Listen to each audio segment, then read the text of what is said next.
Donc petit point sur la méthode des tangentes que nous avons déjà vue en classe. Elle nous permet d'exploiter la courbe obtenue lors du dosage d'une solution acide par une base.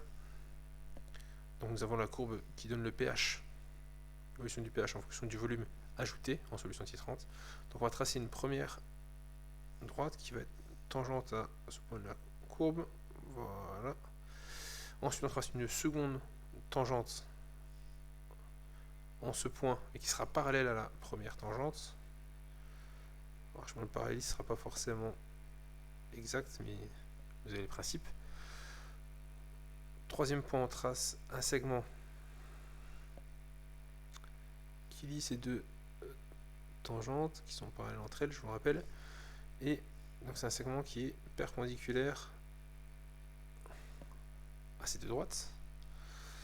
Enfin, de ce segment, on va tracer la médiatrice.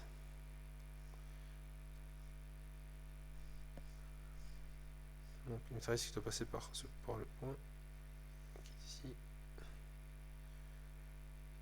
Non, je rappelle que médiatrice, c'est une droite qui est perpendiculaire au segment et qui le décompose en deux segments de longueur égale. On voit que cette médiatrice coupe la courbe pH égale f de v en un point. Ce point a pour abscisse le volume équivalent. Il suffit de retrouver ainsi en prenant l'abscisse correspondante. Donc ici on trouve un volume équivalent d'environ 12 millilitres. Voilà. Donc cette technique est à connaître dans tous les cas de dosage de pH métrique. Elle est souvent, très souvent utilisée.